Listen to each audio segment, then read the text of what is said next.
శ్రీ గణేశ పురాణము ఉత్తరార్ధ భాగము క్రీడాఖండము అధ్యాయము 111 మయూరేశుని యుద్ధ సన్నద్ధత. సింధుదైత్యుడు పెద్ద సభ తీర్చి టీవీగా కూర్చున్నాడు. ద్వారపాలకుల ద్వారా తన రాకను తెలియపరిచి సభామండపంలో ప్రవేశించాడు నంది. మహావీరులు బారులు తీర్చి వారి వారి ఆసనాల్లో కూర్చున్నారు. వారకాంతలు నృత్యం చేస్తున్నారు. వాద్యకారులు వివిధ వాద్యాలను వాయిస్తున్నారు. గంభీర వదనంతో మహాకాయంతో నందీశ్వరుడు సభాస్థలిలో ప్రవేశించగానే రవి సభా ప్రాంగణంలోకి ప్రవేశించాడా అని భ్రమ చెంది కొందరు భయపడ్డారు.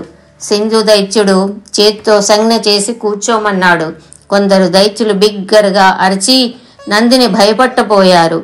వాళ్ల జడిపింపులకు ఇసుమంత కూడా చెలించలేదు నంది. అందరి వైపు తేరిపారా చూడగా వాళ్ళు చేష్టలుడిగి బొమ్మల్లా ఉండిపోయారు.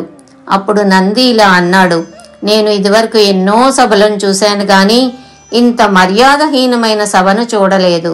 సభలోనికి వచ్చిన శ్రేష్ఠులను గౌరవించడం సనాతన ధర్మం. ఆ మాత్రం ఇంగితం కూడా లేకపోయింది నీకు అని సింధు దైత్యుని మందలించాడు. అప్పుడు సింధువు, అయ్యా, మీరు సాక్షాత్తు బ్రహ్మవలే కనబడుతున్నారు. ఇంతకు మీరెవరు? ఎక్కడి నుంచి వస్తున్నారు? ఏ కార్యం మీద వస్తున్నారు? మీ తేజస్సు జ్వలిస్తున్న అగ్నిహోత్రం వలె ఉంది. పరాక్రమంలో మీరు పంచాస్యుని వలె కానవస్తున్నారు అని పలికాడు. నేను సురభి కామరూపుల పుత్రుణ్ణి. నా పేరు నంది. నేను గిరిజానాథుని వాహనమును. నేను ఈ బ్రహ్మాండంనే భేదించగలను. నేను చెప్పే మాటలు నిదానంగా విను. దేవదేవుడగు మయూరేశ్వరుడు దుష్టులను తుదముట్టించి భూభారము తగ్గించుటకు శివుని ఇంట అవతరించాడు. అతడు బాల్యం నుండి అనేక మంది రాక్షసులను అంతమొందించాడు. 1000 తలలు గల శేషుడు కూడా అతని గుణగణాలను సంపూర్ణంగా వర్ణించలేడు.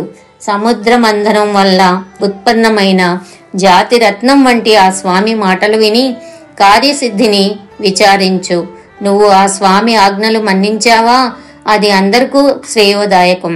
కాదని తిరస్కరిస్తే సర్వనాశనమవుతావు. మూర్ఖంగా ప్రవర్తించక బాగా ఆలోచించు. అతడే విశ్వకర్త, విశ్వపాలకుడు, విశ్వంను లయించేవాడు అని తెలుసుకో. నువ్వు దేవతలను బలవంతంగా కారాగృహంలో బంధించావు. ఆ స్వామి ఆజ్ఞ ప్రకారం సర్వదేవతలను కారాగార విముక్తులను చెయ్యి. నేను వీరుణ్ణి, సూర్యుణ్ణి, అమిత బలవంతుణ్ణి అని విర్రవీగకు. త్రిపురాసురుణ్ణి శివుడు, స్తంభం నుంచి వెలువడిన శ్రీహరి హిరణ్యకశిపుని, తారకాసురుణ్ణి స్కందుడు సంహరించిన కథలను కాస్త గుర్తు తెచ్చుకుని బుద్ధిగా ప్రవర్తించు. సర్వదేవతలను వెంటనే విడుదల చెయ్యి. నెత్తిమీదకు ముప్పు తెచ్చుకోక 4 కాలాల పాటు సుఖంగా బతుకు అని వాడికి సౌమ్యంగా బోధించాడు నందీశ్వరుడు. మరణం ఆసన్నమవుతున్న వాడికి మంచి మాటలు తలకెక్కవు కదా. నంది పలుకులకు తోక తక్కిన తాచులా పైకి లేచాడు సింధుదైత్యుడు. ఓ ఎద్దు, నువ్వు నామసార్థకుడవనుకున్నాను, కానీ వాచస్పతిని మించిన మాటలు పలికావు. అయితే నీ మాటలకు జడిసిపోయేటంత పిరిగివాడు కాడు ఈ దైత్యరాజు. నీ మాటలు, నీ స్వామి మాటలు భయపడి దేవతలను విడుదల చేసే అవివేకుడు కాదు ఈ సింధురాజు. నేను కనుబొమ్మలు ముడివేస్తే 3 లోకాలు నశించిపోతాయి. నీ మాటలు నాకొక లెక్క. గుంటనక్క కూతలకు సింహం భయపడుతుందా అని తలబెరుసుగా జవాబు చెప్పాడు సింధువు. ఒరే రాక్షసాధమా, నీ మతి పూర్తిగా చెడిపోయింది. ఇక మంచి మాటలు నీ తలకెక్కవు. నీకు చావు దగ్గర పడింది కాబట్టి నీకు వృధా ప్రేలాపన అధికమైంది. నీకు యుద్ధంలో అపజయం తథ్యం. ఒరేయ్, నిన్ను ఇప్పుడే ఇక్కడే సంహరించి ఉండేవాణ్ణి, కాని దూత నాయకుణ్ణి, నాయకుడు దూతను చంపకూడదన్న సనాతన నియమానుసారము నిన్ను విడిచిపెడుతున్నాను అని చెప్పి చప్పున లేచి వేడి గాలి విడిచి త్వరగా మయూరేశుని సన్నిధానానికి చేరుకున్నాడు నందీశ్వరుడు. ప్రభు, నేను ఆ సింధు దైత్యునకు శతదా నచ్చజెప్పాను, కానీ ఆ మూర్ఖుడు నా మాట వినలేదు. వాడి పట్ల నా మంచి మాటలు చిల్లుకుండలోని నీళ్లలా వృధా అయిపోయాయి అని నందీశ్వరుడు మయూరేశ్వరునకు మనవి చేశాడు. మయూరేశుడు సింధు దైత్యంతో యుద్ధము అనివార్యమని ఎంచి తన గణములను యుద్ధమునకు సన్నద్ధులు కావాల్సిందిగా ఆజ్ఞాపించాడు. దేవతలందరినూ విడిపించాలన్న దృఢ సంకల్పంతో స్వామి సింధు దైత్యంతో యుద్ధానికి సిద్ధమయ్యాడు. మునులను వారి స్వస్థానాలకు మరలిపోవలసిందిగా కోరాడు. 111వ అధ్యాయం సమాప్తం.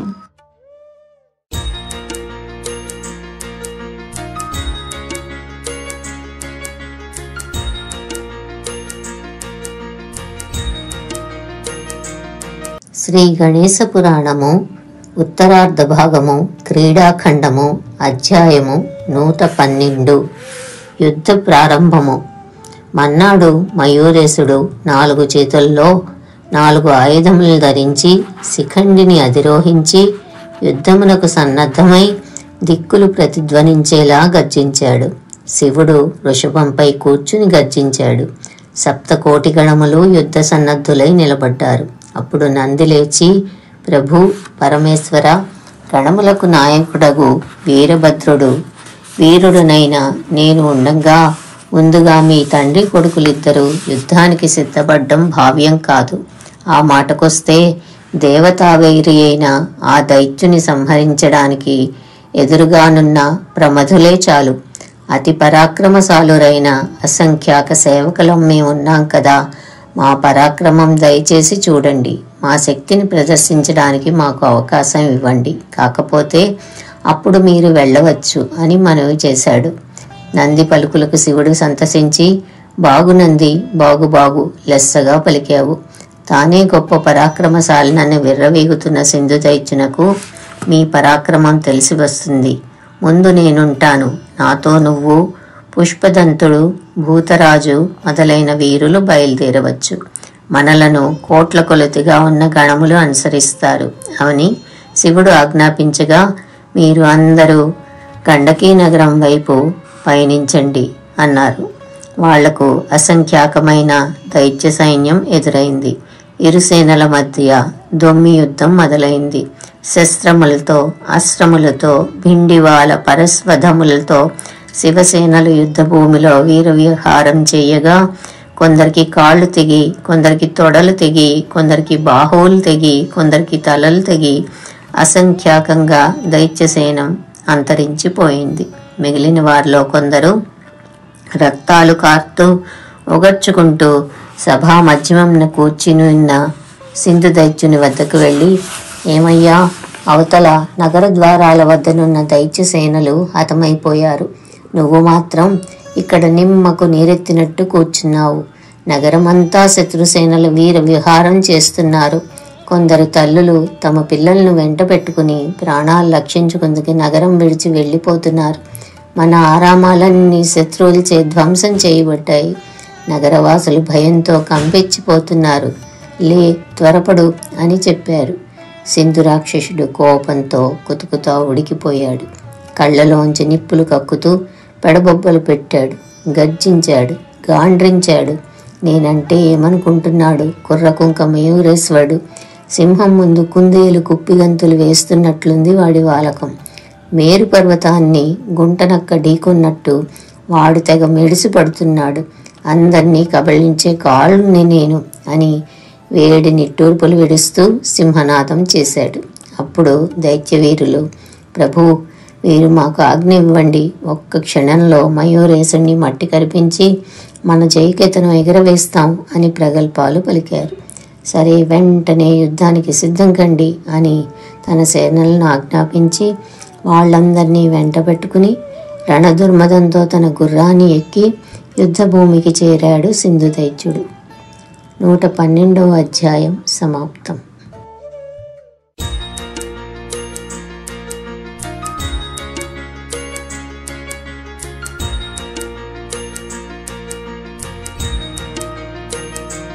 శ్రీ గణేశ పురాణము ఉత్తరార్ధ భాగము క్రీడాఖండము అధ్యాయము 113. మిత్ర కౌస్తుభుల వధ. కవాతులు చేస్తూ భూమిని కంపింపచేస్తూ పదాతులు ముందుకు నడుస్తున్నారు. భయంకరమైన కరవాలములతో భయభ్రాంతులు గొలిపే ఎర్రని తలలు గల రాక్షసులు వాళ్ల వెనక నడుస్తున్నారు. కొందరు కవచాలు ధరించారు. ఏదు పంది ముళ్ళ వంటి వెంట్రుకలు గల రాక్షసులు వాళ్ల వెనక నడుస్తున్నారు.